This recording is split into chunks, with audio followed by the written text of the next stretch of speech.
is not the game. Alex here with the LMX Podcast. We're here in Seattle, Washington. I'm with my boy Kev. We've been playing ping pong all morning, and I've been busting his ass. We've probably played maybe 10, 11 games, and he only won one. And might I say, the game he won, I gave him a 9-point lead, and it's still 11. So first of all, he just straight up lied. And this is going to be the game that decides it all. Oh, all right? yeah. So Let's do. Welcome, guys. Someone who you guys might not be used to seeing, but might have seen across your timelines and For You pages. Alex Ortiz, host of the LMX show. This is our collab between Coded Entry as well as LMX. You know, just to start off, I just wanted to talk about how it is that we've even gotten to this point. You know, starting off as friends, since middle school? Yeah. Yep. And working our way up until now. We even at one point in time started the LMX show together. Yep. And to see where it is now and to see where Coded Entry is now, man, I just think it's a beautiful full circle moment. Yeah, man. You said we know each other since 6th grade. We just had our 10-year high school reunion this last summer. So we're 10 years out of high school. You do 4 years in high school, so that's 14, and then 6th grade is 3 years. So about 17 years we've known each other. 17 years, bro. You guys know he's over here on the West Coast in Seattle, Washington. I live in Connecticut. I'm 3,000 miles away. We took the time to be able to come together and give y'all an amazing episode such as this. One question that I wanted to ask you, you being such what I would consider to be a relationship connoisseur, when it comes to the relationships that you have in your life and the people who you deem to be either friends, acquaintances, and things for that matter, how do you determine such a thing as that? Like, I know for me, it's about the time that's being spent. I can't really consider you a friend if we're not spending enough time, right?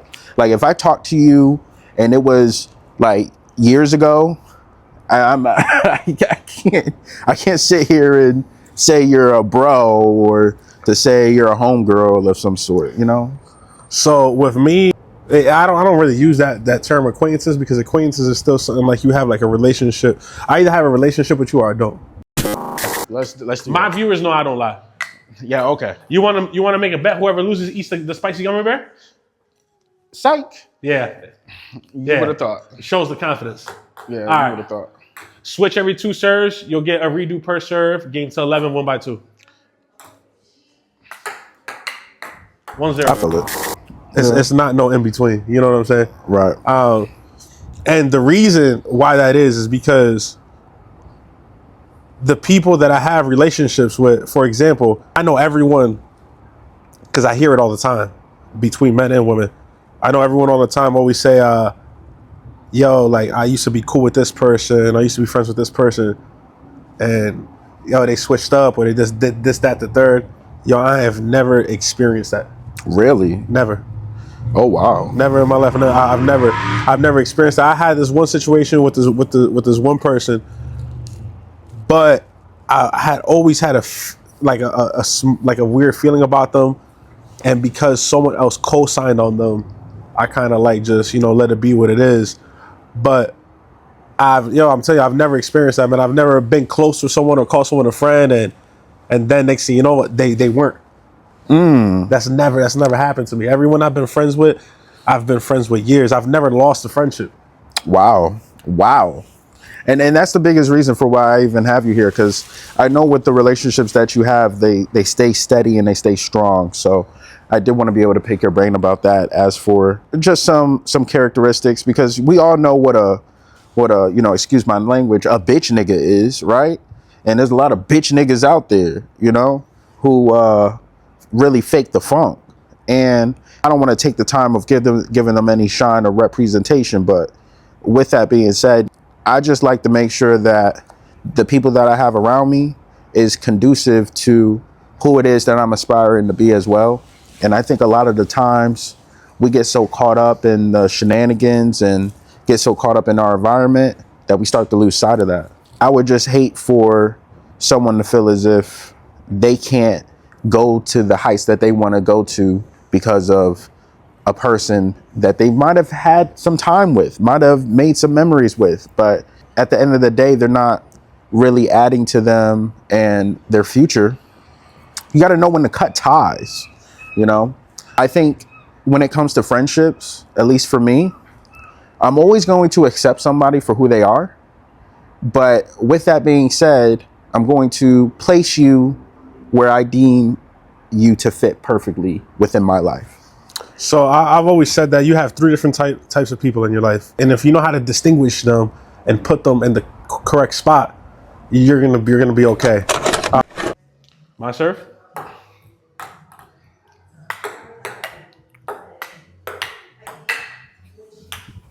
One up. The first type of person is someone that's there just to pass a given time. I use the word given because that time can be a day, it could be a conversation, you know, right. It could be you're at the bus stop waiting for the bus to come and you're talking to someone there. Yeah. You know, or it could be a couple months. Mm-hmm. So that's the first kind of person. Someone's there just to pass a given amount of time. The second kind of person you have in your life is someone that's there to teach you a lesson, whether it's good or bad. Right? Yeah, and that's right. That lesson can be one lesson, it can be two lessons. It could be a lesson that is learned over the course of a time. Yeah. But when you look back at the overall relationship, you learn something or multiple things from that person. And then the third type of person is a person that's going to be there for the rest of your life, whether that be good or bad. You know, obviously I have a child. I'm not with the mother of that child, but she's going to be in my life for the rest of my life because we have a kid together. You know, so whether I deem that good or bad, you know, it doesn't matter. She's going to be in my life for the rest of my life. Regardless. You know, regardless of whatever happens. It's the same with me with her. You know, so those are the three types of people that you have. And usually the ones that take the longest to distinguish are the third one. Because even when it gets to that you've been friends or you've had a relationship with someone for years, you know, it could abruptly end over something. I was telling you earlier how we heard people say like, oh, I was cool with this person, that person, and then something happened. But that person wasn't meant to be with you for the rest of your life. Wow. You understand what I'm saying? Yeah. Like it usually when you determine when a person falls into the category that they're going to be in your life for the remaining part of it is usually a milestone that happens. Whether kid, marriage. I'll tell you when it was with me, when I asked you to be my daughter's godfather. And that was 4 years ago. It's usually things where for you to distinguish that kind of person, something has to happen for you to establish that person, and that person just doesn't come. Yeah. So I always tell people, if you know you got those three different categories, and if you know how to allocate people that you come across in your life into those categories correctly, you're gonna be all right. Wow. And I love the way you put that. And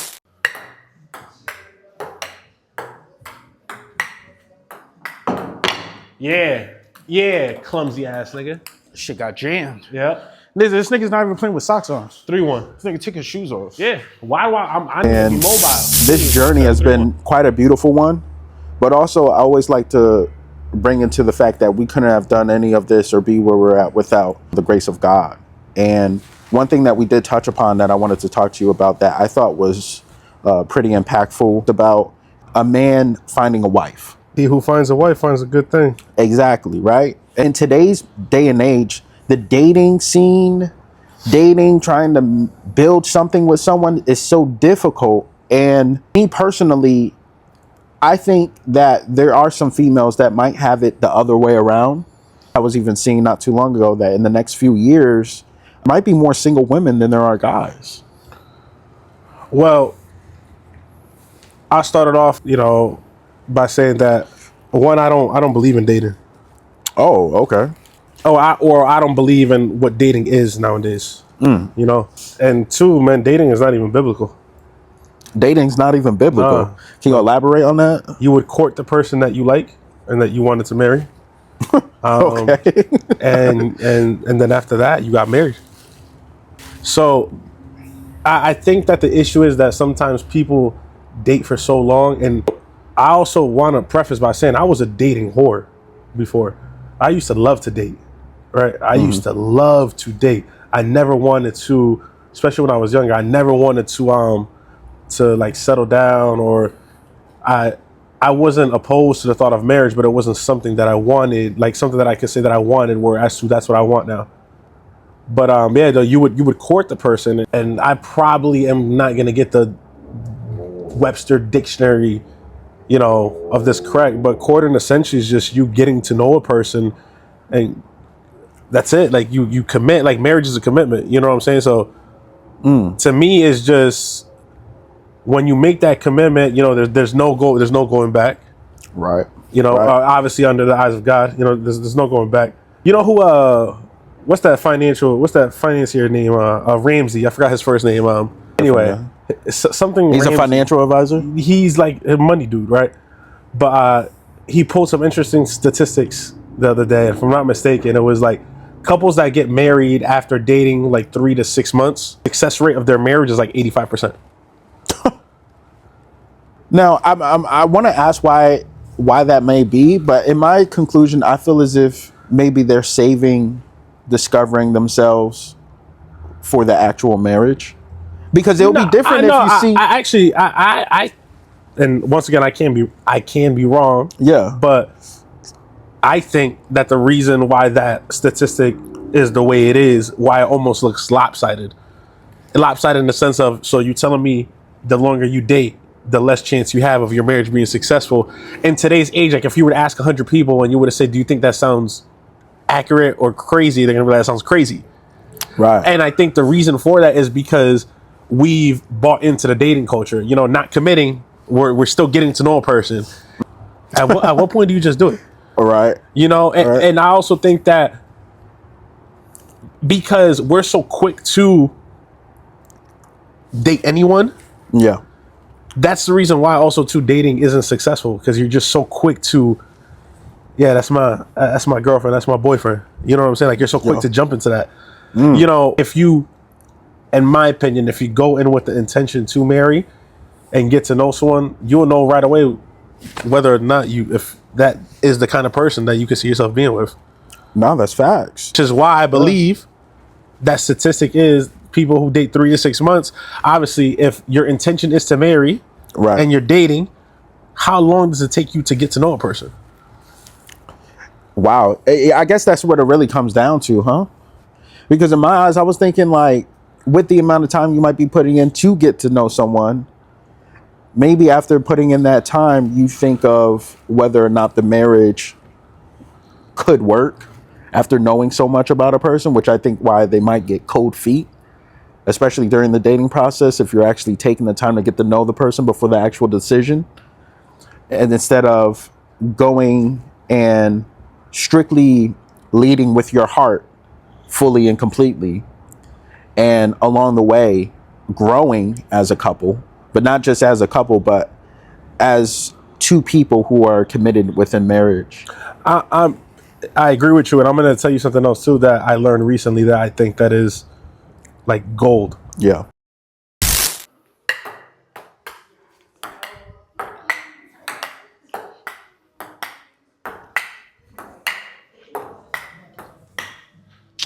Five two. Okay. Come on. Ass whooping. 5-3. Yep. What was that? 5-3. Premarital counseling. Premarital counseling? Yeah. Never knew that was a thing. And when I heard about what it was, Would you do that? Would you actually do that? Absolutely. Do you feel as if by needing to do that, I don't think it's a need. I think it's a must. Like I think that's like, how you have to eat. Yeah. Like, or I guess they're both the same thing. Like, you wouldn't consider that trying to make it work? No. Do you know what premarital counseling is? Well, trying to make it work. No, bro. Premarital counseling is like you sit down with a person, yeah, right, with a counselor, and they talk to you, and it's almost like a questionnaire, and they start getting into topics that you'll come across in your relationship and where you stand on that topic. Okay. I'll give you an example. Are you an open home or a closed home? What does that mean? Are you a home where everyone's always coming over, or you don't like no one in your home? Oh, that I know that could be a big deciding factor. Okay. Yeah. When it comes to religion, how are we going to raise the kids? Are we going to raise them secular or non-secular? You know? Oh, yeah, those are big boy questions. Exactly. So this is Yeah. stuff that you need to, that right away will determine if you can see yourself with the person. Me as a person, as a Christian, as a person who believes in God, if someone were to tell me, you know, I don't believe in that, then I already know that's not the person I want to be with. You can't be in a home where you guys are pulling in two separate directions. But then again, I mean, now with that being said, in a relationship, there has to be some sort of give and take. Would you agree? Absolutely. Now, with that, you know, where do you draw the line between, you know, them being able to still express themselves as a person as well as opinions? Well, that's the point of the premarital counseling. Okay. I hit right here. 4-5. Say the biggest score first. It's 5-4. Give me it as my serve.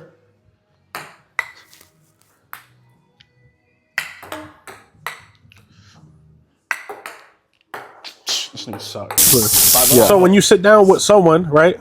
Yeah. So, for example, you sit down with your partner and the counselor, and he brings up the open home or closed home question. Right. I say, I'm an open home. She says, I'm a closed home.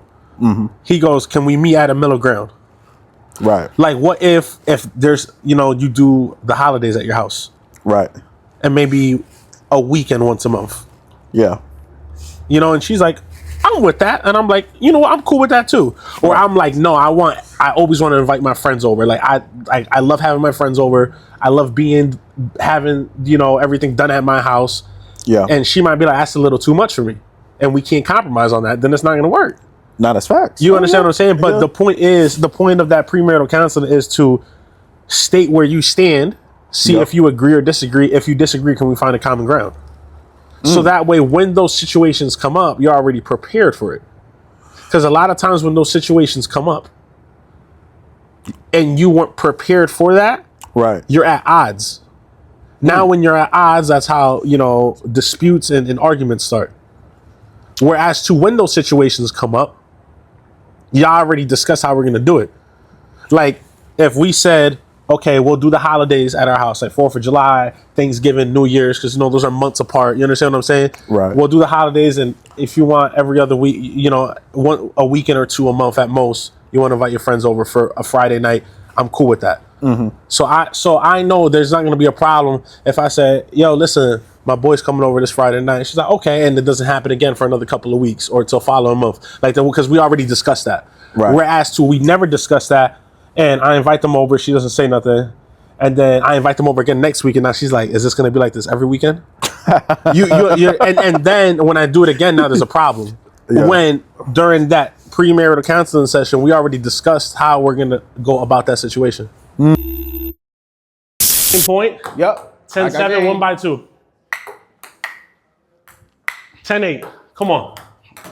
Come on. Oh Thank my you. God. Thank you. Oh my. That's what we do here at Coded Entry, y'all. I like your take on that, because one thing that I see happen a lot of times within relationships, like me being a single man, I am getting to the point to where relationship is seeming more as if, and it sucks to say, but I feel as if a relationship nowadays, a man, right, us being both men, right, there's a lot more taken than given. No, bro, don't Yeah, listen you to this can't man. even deny it. Don't You can't listen even to this deny it. man. This You is who can't y'all. even deny it. This is who y'all want as y'all. And I think a lot of the times when it comes to, you know, trying to come together and make things work, one of the biggest issues I see is forgiveness in relationship. Now, I think you touched upon this one time before too, when it came to forgiving someone in a relationship for the mistakes that occur. Because, you know, no one's perfect in a relationship. Mistakes is bound to happen. But how do you move forward with that? One thing you said is, you know, how can you forgive me for something I did, but then still bring it up months later? Well, so then you weren't forgiven then. That's best out of 3 anyway. That's one game. Go ahead. That's one game. Come on, man. Get him out of here. Get him out of here. I like to say that I speak very clear, and anytime I've been in a situation with someone where they're like, I forgive you, you know, or we're dealing with women, You're right. I've always make it very clear, do not tell me that if we're going to go back to this. So unless if you can tell me for sure, yo, I let it go completely, then don't tell me you forgive me. And I've had situations where they'll recant the apology. They'll take the apology back. Yeah, like, you know what, all right, I need some more time. Oh, And that's fine. Right. I'm okay with that. yeah. I can't fuck up and expect you to forgive me right away.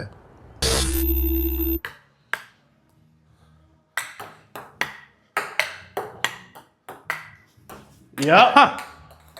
8-7. That's yeah. You know what Yeah. I'm saying? Like, Yeah. what? The only line I draw is if you say you forgive me, then you forgive me, and I always make sure to, you know, bring up the fact that okay, so if this is done and over with, then this is done and over with. Right.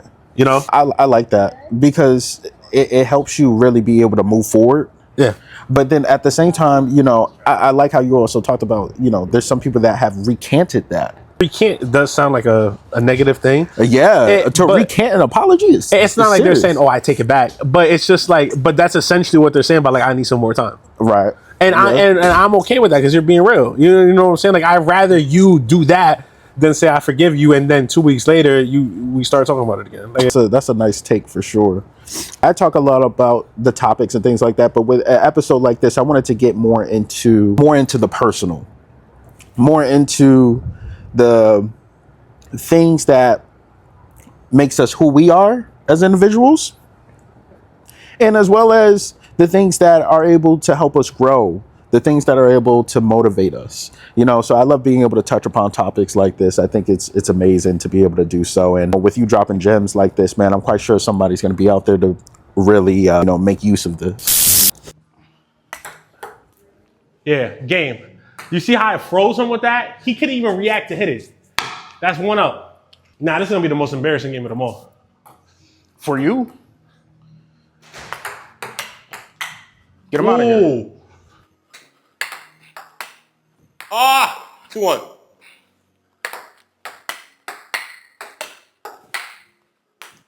I'm gonna hit that table. They keep honing me on that. 3-2.